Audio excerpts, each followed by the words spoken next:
Hi, my name is Sam Graves and welcome to the Source Garage. I'm the co-founder of the Source Garage along with my friend and roommate Greg, and if you'll give me a couple minutes, I'll explain to you what we're doing and why you probably will care about it. So we're doing three things. We are a manufacturer of unique products that currently are not available anywhere, but we've seen there's obviously need or a desire for. Number two, we're a product tester and analyzer in more depth and doing more analysis than you've ever seen before or anyone's doing anywhere. And I'll show you what I mean by that in a minute. And third, we're a distributor and seller of some of these products that after all the testing and analysis we do, recommending what products are the best for everyone in their unique situation. We feel that rarely there is a single product that is the best for everyone, for every situation. It's really more unique and specified that we'll figure out through all the testing we do. So back to what I first said, we are a manufacturer. This is the Cyclo Shrine Pro tire detailing stand that we have made. So it's actually made here in this garage, in this house, and we've gone through a lot of testing, revision. I'll explain where the inspiration came from and how we ended up with this final design in just a minute. But first thing that we are manufacturing and selling.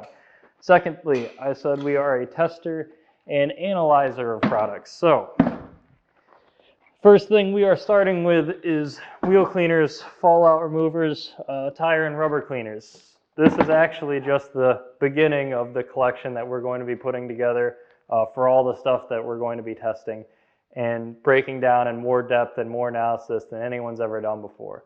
And the way we're going to do that is I'm going to basically do all the research I possibly can all over the internet with every resource I can get my hands on, do a big brain dump of all the information that I've found, and then reach out to the community to say, what am I missing? What other questions are there? What do you want to know?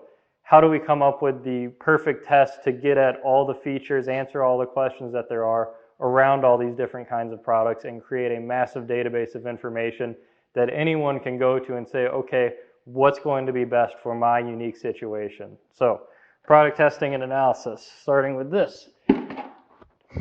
And then thirdly, I already explained what we're going to be doing with distribution and selling is after we do all this testing and product review, hopefully we'll offer for sale what we feel are the best products that we could kind of recommend and steer people to what would be their best for their situation at different price points or maybe different geographic locations depending upon whether obviously desert or maybe you need something for up north in the snow in the winter.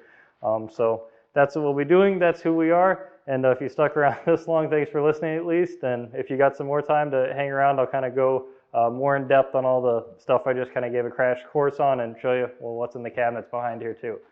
So back to where I started. The Cyclo Shrine Pro wheel detailing stand.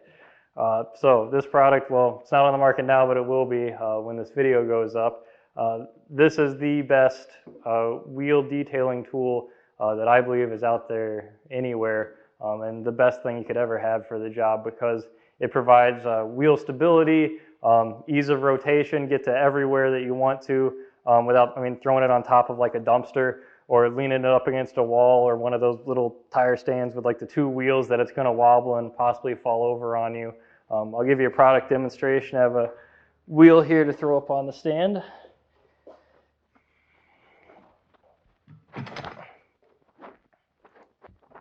So I'm going to use one finger here to show how easily this spins. So obviously just throw the wheel on there and spin it around, get to wherever you need to at any time, and you can obviously flip it around to get to the back side. It's not going to fall over on you. It's going to stay on here. And that's really all there is to it. It's not a fancy tool, but it is designed perfectly the way it actually needs to be for the task. It's the perfect tool for the job. So let me get this wheel off here, and I'll go a little more in depth into the stand itself.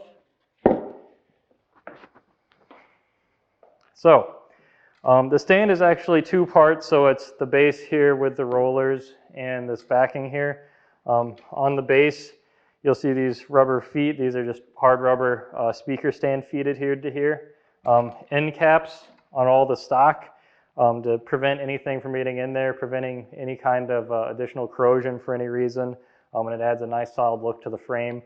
All of this is clear coated, in the same clear coat you'd find on your wheels. It's pretty tough, it's resistant. I sprayed Meguiar's Acid Wheel Brightener just right onto here. I think twice a day for an entire week, and literally just let it soak, just eat into it, like as the worst thing you could possibly do. And it's still held up surprisingly well. But if you treat this the same way you would treat your wheels, wash it off, don't let the chemicals sit on it, don't scrape and grind up against it, it's almost indestructible, I'll say, at least the way we built it and welded it together. So about that, so we start with 1 inch 16 gauge square stock is what the base of the frame is made out of. We cut it, grind it, weld it together, grind down some of the welds to make them smooth so it looks better, and then we clean all the metal, prime it, paint it, and then clear coat it. So a lot of time and effort goes into just the making of one of these stands. Like I said, it's 2 pieces, so there's actually a locking pin on the back here, so it just pulls apart if you wanted to break it down and store it for any reason. So it breaks down and looks like this. So you got the back piece, the base frame, and the locking pin. And on this one, you can actually see that we have a unique 3D printed nameplate here. So we're going to be offering this as an additional thing you can do to pay for an extra feature to get your own unique nameplate on here, as well as custom colors. I'll show you a couple other colors I have on some of the stands here right now. We're only going to be offering the colors we have pictures for, just to start here right now. I'm doing that because I want to avoid the situation where, hey, I wanted a green stand. Well, the shade of green, if I don't have it in front of you with a picture, we may have a different concept of green. So that's why we're keeping it to the colors we have pictures of right now. I promise that's going to grow. We're going to offer way more colors once we actually have pictures and can be sure we're on the same page. We'll also be selling beyond just the base stand here. We'll be offering I'll call it a super customized package where you can basically tell us exactly what color you want us to go out and find. We could color match your car, give us a specific paint code that you want done, and we can get you also a custom 3D printed logo name on the front here as well, so you really can personalize it for a bit more. So, last thing, talk about where the inspiration for this actually came from. I have to give a shout out to the Gloss Boss. So some of you may have seen something similar to this, not like this stand, but the idea of the rollers here. The Gloss Boss made one for Larry of Ammo NYC, and his stand's put together a bit different than ours is, and has a couple different features to it, but that's where the inspiration actually came from. Is I saw that in a video. I said, hey, well, I see all the comments of people asking, wanting one of these. So we actually reached out to him and said, hey, would you mind if we make these, patent them, and then sell them here in the US? And he's like, no, absolutely, go right ahead. So I have to give a shout out to him. I'll link his channel in the description below for kind of, I guess, starting us on this journey. And that's where the inspiration came from. And then we did our own, we went through, I'll show later, all the different revisions and the crappy stands we built to start with before we ended up getting to this final design here with all the features that it does have. And this nice handle on the top here, so you could actually hang this on a wall if you wanted to, and break it apart in any way you want to as well. So now on to the testing and analysis that I talked about. Let me throw these buckets back up here. So like I said, starting with wheel cleaners, tire and rubber cleaners, fallout removers. This is just the beginning collection. I have about, I think, 60 products here right now. I think if I had to guess, this is maybe half, maybe not even half, to be honest. It could be way more than that out there. But we're going to find as many products as we can and do more in-depth analysis than anyone's ever done before. Reaching out to the community to figure out what questions do you want to know about everything, and then making sure we test it, design our experiments as scientifically and objectively as possible, and develop them to be consistent, and take all that information from every product and dump it into a massive database to say what would work best in everyone's unique situation. And again, with the help of the community, figuring all that out so that nobody gets left out and what information they want to know about with all these products. So the wheel cleaners and the fallout removers, a couple of the criteria we'll be looking at, so like pH level, bottle design, sprayer design. Does it take half a bottle to do an entire car's wheels, or can we find some that are more effective? Is the sprayer better? The color, because people like to take them out of the bottle and maybe put them in their own unique bottle. What chemicals are in here that are going to attack products or contaminants differently that you would find on your wheels? We'll actually go into a little bit of the chemical science behind how all these work.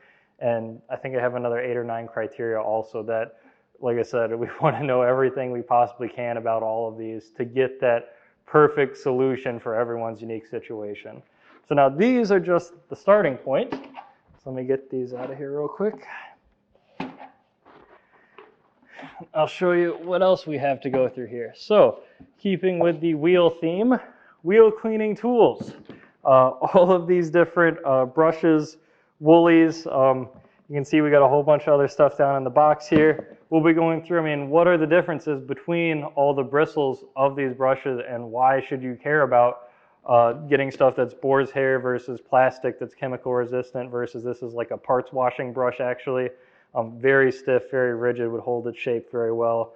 What are the difference between all these brushes and why it matters to you? And what other brushes do I need to put in this box that we can test and review for you?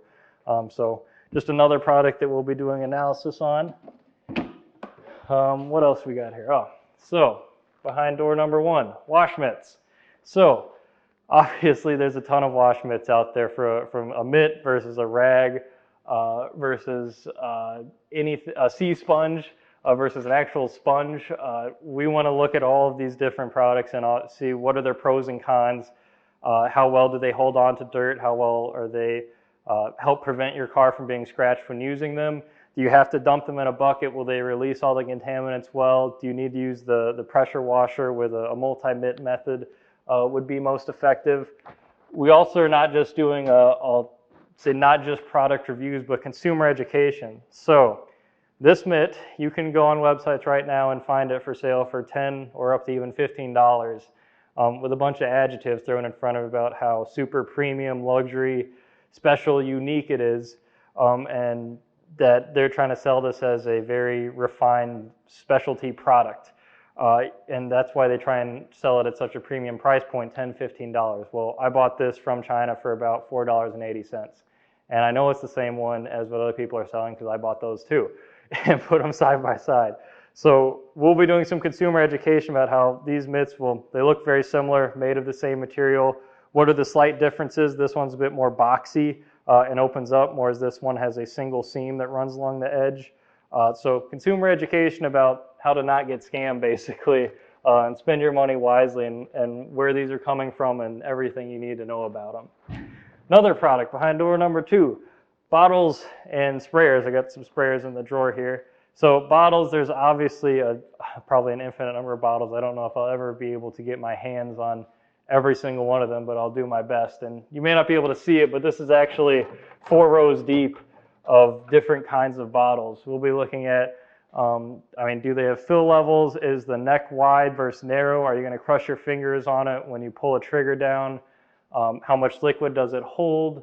Obviously clear versus solid color. Angled versus, so like an angle on it versus just a solid big tube. Pros and cons to all these different designs and what preference you may have, as well as going through all the sprayers as well. I've got a whole drawer full of a number of them here I'll show you.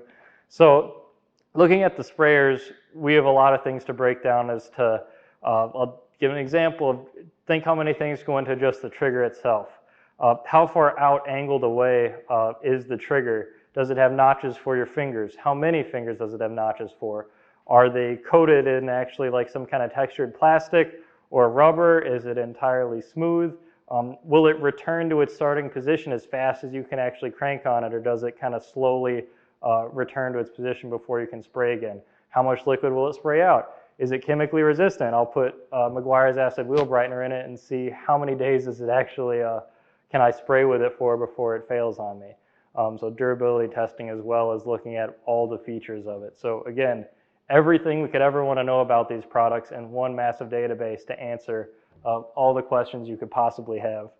And I think that is everything with the products. We got the wheel stands, we got the tire and rubber cleaners, wheel cleaners, fallout removers, the brushes, bottles, sprayers. So that's just the starting point for us here and the beginning of what we're trying to do. So we'll be making more videos with, like I said, information that I come up with around all these products, getting the community's feedback.